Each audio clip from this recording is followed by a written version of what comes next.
जय माता दी दोस्तों, जय श्री हरि। स्वागत है आपका हमारे YouTube चैनल अभव्या वर्ल्ड में। दोस्तों, आज की इस वीडियो में हम आपके लिए बृहस्पतिवार की संपूर्ण व्रत कथा लेकर आए हैं। भारतवर्ष में एक राजा राज्य करता था। वह बड़ा ही प्रतापी तथा दानी था।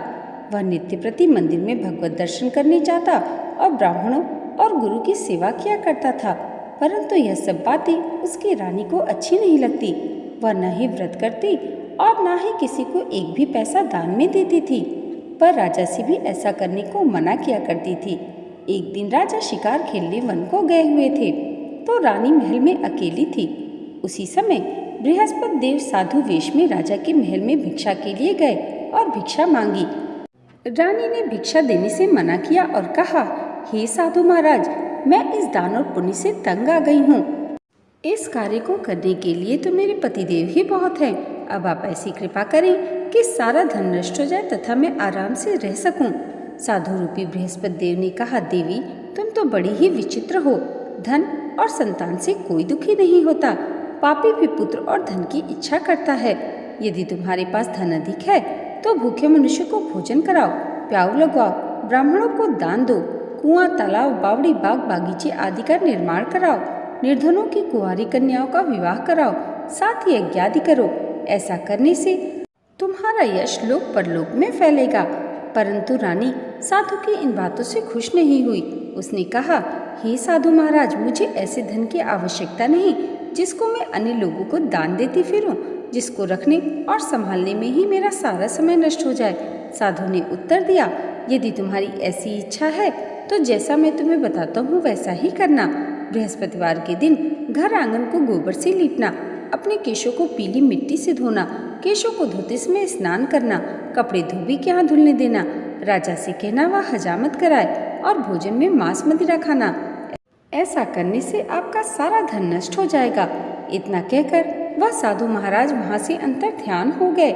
जैसे वह साधु कहकर गए थे, रानी ने वैसा ही किया। 6 बृहस्पतिवार ही बीते थे कि उसकी समस्त धन संपत्ति नष्ट हो गई और भोजन के लिए दोनों समय परिवार तरसने लगा तथा सांसारिक भोगों से दुखी रहने लगा। तब वह राजा रानी से कहने लगा, तुम यहाँ पर रहो, मैं दूसरे देश को जाता हूँ, क्योंकि यहाँ पर मुझे सभी मनुष्य जानते हैं, इसलिए मैं कोई काम धंधा नहीं कर सकता। देश चोरी परदेश भीख बराबर है। ऐसा कहकर राजा परदेश चला गया। वहाँ वह जंगल से लकड़ी काट कर लाता और शहर में बेचता। इस तरह अपना जीवन बिताने लगा। इधर राजा के परदेश जाते ही रानी और दासियां दुखी रहने लगी। एक बार जब रानी और दासी को 7 दिन बिना भोजन के व्यतीत करने पड़े तो रानी ने अपनी दासी से कहा, हे दासी, पास के ही नगर में मेरी बहन रहती है, वह बड़ी ही धनवान है। तू उसके पास जा और वहाँ से 5 सेर बीजर मांग कर ले आ, जिससे कुछ समय के लिए गुजर बसर हो जाएगा। दासी रानी की बहन के पास गई। उस दिन गुरुवार था और रानी की बहन उस समय बृहस्पतिवार की व्रत की कथा सुन रही थी। दासी ने रानी की बहन को अपनी रानी का संदेश दिया, लेकिन रानी की बड़ी बहन ने कोई उत्तर नहीं दिया। जब दासी को रानी की बहन से कोई उत्तर नहीं मिला तो वो बहुत दुखी हुई। उसे क्रोध भी आया। दासी ने वापस आकर रानी को सारी बात सुना दी। सुनकर रानी ने अपने भाग्य को कोसा। उधर रानी की बहन ने सोचा कि मेरी बहन की दासी आई थी, परंतु उससे मैं नहीं बोली, इससे वह बहुत दुखी हुई होगी। अतः कथा सुन और विष्णु भगवान का पूजन समाप्त कर वह अपनी बहन के घर आई और कहने लगी, हे बहन, मैं बृहस्पतिवार का व्रत कर रही थी। तुम्हारी दासी मेरे घर आई थी, परंतु जब तक कथा होती है तब तक हम लोग न उठते हैं न बोलते हैं। कहो दासी क्यों आई थी? तब रानी ने कहा, बहन, तुमसे क्या छिपाऊं, हमारे घर में खाने तक को अनाज नहीं था। ऐसा कहते कहते रानी की आंखें भर आईं। उसने दासी समेत पिछले 7 दिनों से भूखे रहने की बात बताई। रानी की बहन बोली, देखो बहन, भगवान बृहस्पति देव सबकी मनोकामना को पूर्ण करते हैं। देखो, शायद तुम्हारे घर में ही अनाज रखा हो। पहले तो रानी को विश्वास नहीं हुआ, पर बहन के आग्रह करने पर उसने अपनी दासी को अंदर भेजा तो उसे सचमुच अनाज से भरा हुआ एक घड़ा मिल गया। यह देखकर दासी को बड़ी ही हैरानी हुई। दासी रानी से कहने लगी, हे रानी, जब हमको अन्न नहीं मिलता तो हम रोज ही व्रत करते हैं। अगर इनसे इस व्रत की विधि तथा कथा पूछ ली जाए तो हम भी व्रत कर लिया करेंगे। तब रानी ने अपनी बहन से बृहस्पतिवार व्रत के बारे में पूछा। उसकी बहन ने बताया, बृहस्पतिवार के व्रत में चने की दाल और मुनक्कों से विष्णु भगवान का केले के वृक्ष की जड़ से पूजन करें तथा दीपक जलाएं और कथा सुने। उस दिन एक ही समय भोजन करे, भोजन पीले खाद्य पदार्थ का करें, इससे बृहस्पति देव प्रसन्न होते हैं। व्रत और पूजन की विधि बताकर रानी की बहन अपने घर लौट आई। 7 दिन बाद जब बृहस्पतिवार आया तो रानी और दासी ने व्रत रखा। घोड़साल में जाकर चना और गुड़ बीन लाई, फिर उससे केले की जड़ तथा विष्णु भगवान का पूजन किया। अब पीला भोजन कहाँ से आए, इस बात को लेकर दोनों बहुत दुखी थीं। चूंकि उन्होंने व्रत रखा था इसलिए बृहस्पति देव उनसे प्रसन्न थे, इसलिए वे एक साधारण व्यक्ति के रूप में 2 थालों में सुंदर पीला भोजन लेकर आए और दासी को देकर बोले, हे दासी, यह भोजन तुम्हारे और रानी के लिए है, तुम दोनों करना। भोजन पाकर दासी अत्यंत प्रसन्न हुई और फिर रानी के साथ मिलकर भोजन ग्रहण किया। उसके बाद वे प्रत्येक गुरुवार को व्रत और पूजन करने लगी। बृहस्पति भगवान की कृपा से उनके पास फिर से धन संपत्ति आ गई, परंतु रानी फिर पहले की तरह आलस्य करने लगी। तब दासी बोली, देखो रानी, तुम पहले भी इस प्रकार आलस्य करती थी, तुम्हें धन के रखने में कष्ट होता था, इस कारण सभी धन नष्ट हो गया। अब जब भगवान बृहस्पति देव की कृपा से धन मिला है तो तुम्हें फिर आलस्य होता है। रानी को समझाते हुए दासी कहती है कि बड़ी ही मुसीबतों के बाद हमने यह धन पाया है, इसलिए हमें दान पुण्य करना चाहिए, भूखे मनुष्य को भोजन कराना चाहिए और धन को शुभ कार्यों में खर्च करना चाहिए, जिससे तुम्हारे कुल का यश बढ़े, स्वर्ग की प्राप्ति हो और पितृ भी प्रसन्न हों। दासी की बात मानकर रानी अपना धन शुभ कार्यों में खर्च करने लगी, जिससे पूरे नगर में उसका यश फैलने लगा। एक दिन राजा दुखी होकर जंगल में एक पेड़ के नीचे आसन जमाकर बैठ गया। वह अपनी दशा को याद करके व्याकुल होने लगा। बृहस्पतिवार का दिन था। एकाएक उसने देखा कि निर्जन वन में एक साधु प्रकट हुए। वह साधु वेश में स्वयं बृहस्पति देव थे। लकड़हारे के सामने आकर बोली, हे लकड़हारे, तुम इस सुनसान जंगल में किस चिंता में बैठे हो, मुझे बतलाओ। यह सुन राजा के नेत्रों में जल भर आया और साधु की वंदना कर बोला, हे प्रभु, आप सब कुछ जानने वाले हैं। इतना कहकर राजा ने अपनी संपूर्ण कहानी महात्मा को सुना दी। महात्मा तो स्वभाव से ही दयालु होते हैं। उन्होंने राजा से कहा, राजन, तुम्हारी पत्नी ने बृहस्पति देव के प्रति अपराध किया था, जिस कारण तुम्हारी यह दशा हुई है, परंतु अब तुम किसी प्रकार की चिंता मत करो, भगवान तुम्हें पहले से अधिक धन देंगे। तुम बृहस्पतिवार के दिन कथा किया करो, 2 पैसे के चने मुनक्का लाकर उनका प्रसाद बनाओ और शुद्ध जल से लोटे में शक्कर मिलाकर अमृत तैयार करो। कथा के पश्चात अपने सारे परिवार और सुनने वाले प्रेमियों में अमृत व प्रसाद बांटकर आप भी ग्रहण करो। ऐसा करने से भगवान तुम्हारी सभी मनोकामनाएं पूर्ण करेंगे। साधु के ऐसे वचन सुनकर लकड़हारा बोला, हे प्रभु, मुझे लकड़ी बेचकर इतना पैसा भी नहीं बचता जिससे भोजन करने के उपरांत मैं कुछ बचा सकूं। मैंने रात्रि में अपनी रानी को व्याकुल देखा है। मेरे पास ऐसा कोई साधन नहीं जिससे मैं उसकी खबर जान सकूं। साधु ने कहा, हे लकड़हारे, तुम किसी प्रकार की चिंता मत करो। बृहस्पतिवार के दिन तुम रोजाना की तरह लकड़ियां लेकर शहर में जाना, जिससे तुम्हें रोज से दुगना धन प्राप्त होगा, जिससे तुम भली भांति भोजन कर लोगे तथा बृहस्पति देव की पूजा का सामान भी आ जाएगा। इतना कहकर साधु रूपी बृहस्पति देव अंतर्ध्यान हो गए। धीरे धीरे समय व्यतीत होने पर फिर वही बृहस्पतिवार का दिन आया। लकड़हारा जंगल से लकड़ी काटकर किसी शहर में बेचने गया। उसे उस दिन और दिन से अधिक धन मिला। राजा ने चना गुड़ आदि लाकर गुरुवार का व्रत किया। उस दिन से इसके सभी क्लेश दूर हो गए। परंतु जब दोबारा गुरुवार का दिन आया तो बृहस्पतिवार का व्रत करना भूल गया। इस कारण बृहस्पति भगवान उससे नाराज हो गए। उस दिन उस नगर के राजा ने विशाल यज्ञ का आयोजन किया तथा शहर में एक घोषणा करा दी कि कोई भी मनुष्य अपने घर में भोजन न बनाए, न आग जलाए। समस्त जनता मेरे यहाँ भोजन करने आए। इस आज्ञा को जो नहीं मानेगा उसे कठोर कारावास दिया जाएगा। इस तरह की घोषणा संपूर्ण नगर में करवा दी गई। राजा की आज्ञानुसार शहर के सभी लोग भोजन करने गए, लेकिन लकड़हारा कुछ देर से पहुंचा, इसलिए राजा उसको अपने साथ घर लिवा ले गए और ले जाकर भोजन करा रहे थे तो रानी की दृष्टि उस खुंटी पर पड़ी जिस पर उसका हार लटक रहा था। वह वहां पर दिखाई नहीं दिया। रानी ने निश्चय किया कि मेरा हार इस मनुष्य ने ही चुराया है। उसी समय सिपाहियों को बुलाकर उसको कारागार में डलवा दिया गया। जब लकड़हारा कारागार में पड़ गया और बहुत दुखी होकर विचार करने लगा कि ना जाने कौन से पूर्व जन्म के कर्म से मुझे यह दुख प्राप्त हुआ है, और साधु को याद करने लगा जो कि जंगल में मिले थे।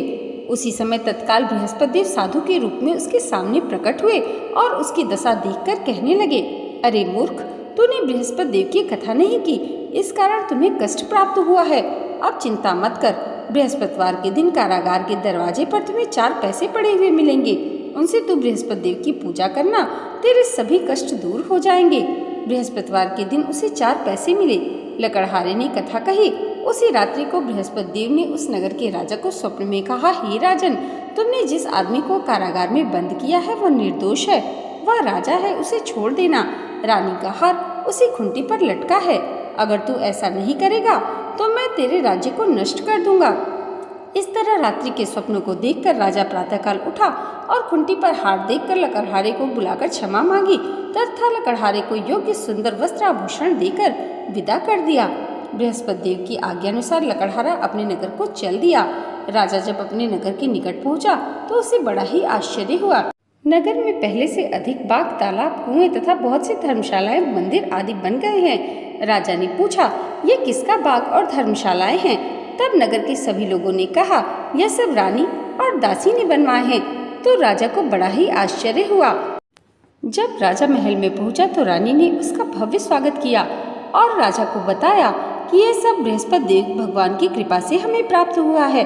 तब राजा ने निश्चय किया कि सप्ताह में एक बार तो सभी बृहस्पति देव जी का व्रत तथा पूजन करते हैं, परंतु मैं प्रतिदिन व्रत किया करूंगा तथा दिन में 3 बार कथा कहा करूंगा। अब राजा हर समय दुसाले में चने की दाल बांधे रहता और प्रतिदिन दिन में 3 बार कथा कहता। एक दिन राजा को अपनी बहन की याद आई। वह घोड़े पर सवार होकर अपनी बहन से मिलने चल दिया। जब वह आगे पहुंचा तो कुछ लोग रास्ते में एक शव को ले जा रहे थे। राजा ने उन लोगों को रोककर कहा, भाइयों, आप मुझसे बृहस्पतिवार की कथा सुन लो। लोगों ने राजा पर क्रोधित होते हुए कहा, तुम पागल तो नहीं हो? लेकिन कुछ बड़े बूढ़े लोगों ने कहा, अच्छा भाई, साथ में चलते चलते तुम अपनी कथा भी सुना लो। राजा ने आधी कथा सुनाई थी कि शव हिलने लगा। राजा की पूरी कथा सुनाते ही शव उठकर बैठ गया। लोगों ने हैरानी से दांतों तले उंगली दबाई और अगले बृहस्पतिवार से बृहस्पति देव जी का व्रत और पूजन करने का निश्चय किया। अब राजा आगे चलते चलते एक किसान के पास उसके खेत में पहुंचा। किसान खेत में हल चला रहा था। राजा ने किसान से बोला, भाई, तुम मुझसे बृहस्पतिवार की कथा सुन लो। किसान झुंझलाकर बोला, जितनी देर में तुम्हारी कथा सुनूंगा उतनी देर में पूरे खेत में हल चला लूंगा। राजा निराश होकर चलने लगा। तभी किसान के बैल लड़खड़ाकर जमीन पर जा गिरे और किसान के पेट में जोरों का दर्द होने लगा। जब उस किसान की पत्नी खाना लेकर आई तो किसान से इस बारे में पूछा। किसान ने घुड़सवार की पूरी कहानी सुना दी। तब किसान की पत्नी राजा के पास दौड़ती हुई पहुंची और हाथ जोड़कर बोली, भैया, मैं तुम्हारी कथा सुनने को तैयार हूँ। तब राजा ने किसान के खेत पर जाकर बृहस्पतिवार की व्रत कथा कही। तभी बैल उठकर खड़े हो गए और किसान के पेट का दर्द भी तुरंत ठीक हो गया। जब राजा अपनी बहन के घर पहुंचा तो उसकी बहन ने उसका भव्य स्वागत किया। अगले दिन राजा सुबह उठकर देखता है कि घर के सभी लोग भोजन कर रहे हैं। किसी भूखे को व्रत कथा सुनाए बिना राजा भोजन नहीं करता था। उसने अपनी बहन से पूछा, बहन, क्या कोई ऐसा व्यक्ति नहीं जिसने अभी तक भोजन नहीं किया हो? उसकी बहन ने कहा, भैया, हमारे घर में तो क्या आपको पूरे नगर में कोई ऐसा व्यक्ति नहीं मिलेगा जिसने सुबह सुबह भोजन नहीं किया हो। फिर राजा ने अपनी बहन के घर से निकलकर उस नगर में बिना भोजन किए व्यक्ति की तलाश की। एक गडरिये के घर में उसका बेटा बीमार होने के कारण भूखा रह गया था। राजा ने उसको बृहस्पतिवार की व्रत कथा सुनाई।